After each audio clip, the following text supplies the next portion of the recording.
10th class की biology में हम लोग पढ़ रहे थे न्यूट्रिशन इन ह्यूमंस। और बात होता है कि ह्यूमन बींग्स में एक अच्छा खासा बना बनाया क्या है जी, डाइजेस्टिव सिस्टम है। उसके दो पार्ट हैं, एक alimentary canal and second associated digestive glands. Alimentary canal के डिफरेंट पार्ट्स को पढ़ा जा रहा था, जिससे हम लोगों ने माउथ के बारे में देख लिया था, माउथ के बारे में। और हम लोग का बकल कैविटी चल रहा था, बकल कैविटी। बकल कैविटी के इनमें आप लोग क्या क्या बताया मैंने, टीथ बता दिया था, टंग बता दिया था, ठीक है जी। और बकल कैविटी का ही पोस्टीरियर मोस्ट पार्ट जो एलिमेंट्री कैनाल का थर्ड पार्ट बोलने वाले हैं हम लोग, क्या चीज, फेरिंग्स। क्या बोलने वाले हैं, फेरिंग्स। फेरिंग्स समझने के लिए थोड़ा स्ट्रक्चर देखा जाए। ये फोरहेड हो गया, नोज हो गया,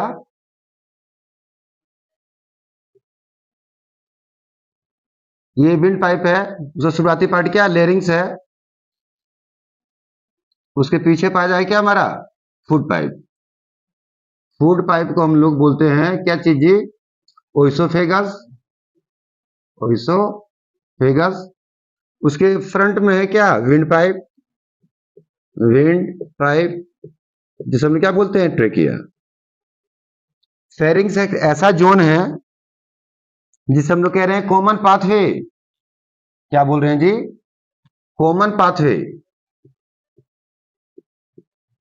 common pathway for food and air. दोनों के दोनों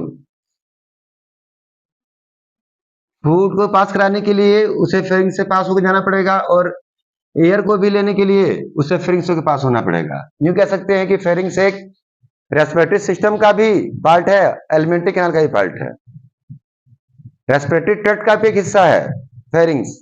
और हमारे डाइजेस्टिव सिस्टम में जो एलिमेंट्री कैनाल है उसका भी पार्ट है। क्या बोल रहे हैं, वो कॉमन पाथवे है, फेरिंग्स से होकर एयर को जाना पड़ेगा जब इनहेल कर रहे होंगे तब, और फूड को भी पास होकर जाना पड़ेगा कब, जब हम लोग स्वेलिंग और फूड कर रहे होंगे तब, ठीक है जी। फोटो के तहत ये देखा जा रहा है यहाँ, ये नाक का बाहरी ओपनिंग है, इसे क्या बोलते हैं, एक्सटर्नल नोस्ट्रिल, एक्सटर्नल नोस्ट्रिल, ठीक है जी। और मुंह खोलने पर, बड़ा सा मुंह खोलने पर एक लटका हुआ स्ट्रक्चर नजर आएगा हम लोग को, एक पेंडेंट स्ट्रक्चर नजर आएगा, उसे क्या बोलते हैं हम लोग, यूबुला, यूबुला।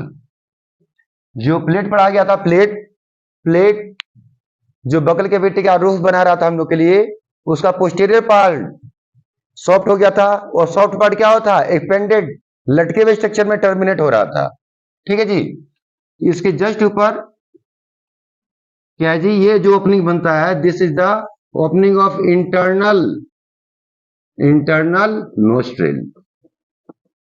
नाक के दो बाहरी छेद भी हैं और नाक का भीतरी छेद भी है। ये पूरा पार्ट कहलाता है नेसल चेम्बर, ये पूरा पार्ट कहलाता है नेसल चेम्बर, जिसके बारे में हम लोग रेस्पिरेटरी सिस्टम जब पढ़ रहे तब पढ़ेंगे, ठीक है ना। उसके 3 पार्ट होंगे। एयर एंट्री कर रहा है एक्सटर्नल नोस्ट्रिल से, और कहां पहुंचेगा, इंटरनल नोस्ट्रिल में। इंटरनल नोस्ट्रिल को जब वो रिलीज करेगा तो कहां एंट्री कर जाएगा, फेरिंग्स। ये पूरा कंबाइंड पार्ट जो हम देखने पा रहे हैं, ये पूरा combined part this called pharynx. Air भी पास होगा इससे और फूड भी इससे पास होगा। अब ये नीचे जो हमने बनाया है विंड पाइप, आगे नीचे की ओर ट्रेकिया, इसका ऊपरी पार्ट है लेरिंग्स, उसका ऊपरी पार्ट होता है क्या, लेरिंग्स, जो फुला हुआ पार्ट है। फूड पाइप की ओपनिंग को बोलते हैं हम लोग क्या, गलेट, और विंड पाइप की ओपनिंग को बोलते हैं ग्लोटिस, जो कि एक फ्लिप लाइक एक कार्टिलेज के स्ट्रक्चर से क्या होता है, ढक जाता है, कब, जब भोजन को निकलते हैं तब, दैट कॉल्ड इपिग्लोटिस, इपिग्लोटिस, ठीक। तो ये फेरिंग्स कॉमनली बोल सकते हैं हम लोग, common pathway for food and air. अब ये 3 पार्ट में डिवाइडेड होगा। एक होगा लेरिंजियोफेरिंग्स, एक होगा ओरोफेरिंग्स, और एक होगा नेसोफेरिंग्स, ठीक है। लैरिंजियोफेरिंग्स, नेसोफेरिंग्स क्या काम कर रहा है जी? Receive opening of internal nostril and eustachian canal from ear. Nasopharynx upper part है। ये जो पोर्शन देखने पा रहे हैं आप लोग, क्या है ये अपर पार्ट ऑफ फेरिंग्स है।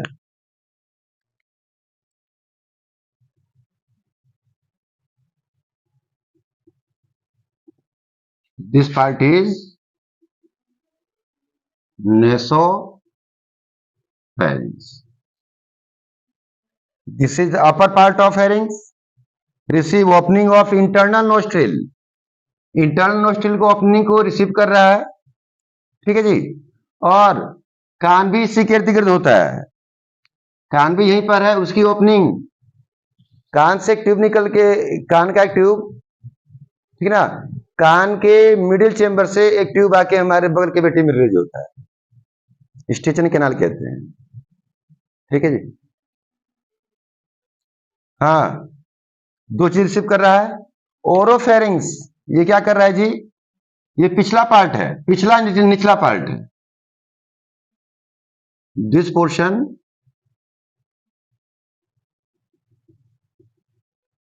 Is called oropharynx.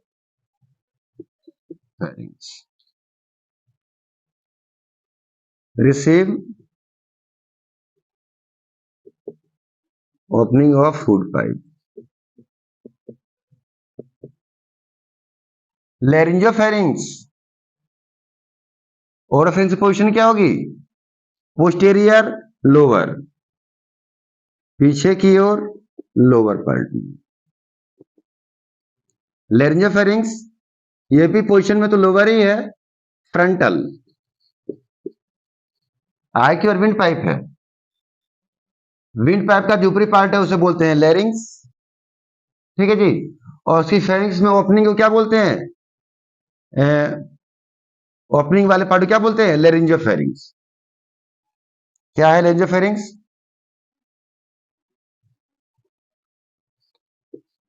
Opening of windpipe in pharynx. Windpipe में, विंड पाइप की फेरिंग्स में जो ओपनिंग है उसे क्या बोलते हैं हम लोग? लैरिंजियोफेरिंग्स, क्योंकि लैरिंग्स अपर पार्ट है। अभी देखिए ये हिस्सा जो है हम लोग का क्या है? लैरिंजियोफेरिंग्स कहला रहा है, ये पोर्शन कहला रहा है लैरिंजियोफेरिंग्स। तीनों को कंबाइंडली हम लोग क्या बोलते हैं? फेरिंग्स। तो फेरिंग्स एक कॉमन पाथवे है for food and air. It mean it is common for respiratory tract as well as alimentary canal, ठीक है जी। थ्री पोर्शन है, नाक का भीतरी छेद, इंटरनल नोस्ट्रिल जो रिसीव कर रहा है उस, ठीक है जी, उसे बोला जा रहा है नेसोफेरिंग्स, ठीक। एक यूबला नाम का स्ट्रक्चर है, वो लटकी अवस्था में रहता है। जब हम लोग भोजन को स्वेल कर रहे होते हैं, भोजन को स्वेल कर रहे होते हैं तो दो काम होता है वहां पर। ये यूबला नाम का स्ट्रक्चर ऊपर की ओर मूव करके इंटरनल नोस्ट्रिल को स्टॉप कर देता है, क्लोज कर देता है, ताकि फूड जो स्वेल करने वाले हैं वो नेसल चैम्बर में एंट्री ना कर जाए, देखिए। और साथ ही साथ दिख रहा है कि विंड पाइप आगे की ओर है, फूड पाइप पीछे की ओर है। तो भोजन जो ट्रेवल करके जा रहा होता है, भोजन ट्रेवल करके जा रहा होता है, किसमें जाना है? उसे जाना है यहाँ पर। तो क्या करेगा? इपिग्लोटिस को नीचे दबा देगा। इपिग्लोटिस क्या करेगा? ग्लूटिस को क्लोज कर देगा। ये कार्टिलेज जो है क्या करेगा? क्लोज कर देगा ग्लूटिस को, ताकि हमारा फूड पार्टिकल हमारे विंड पाइप में एंट्री ना करने पाए।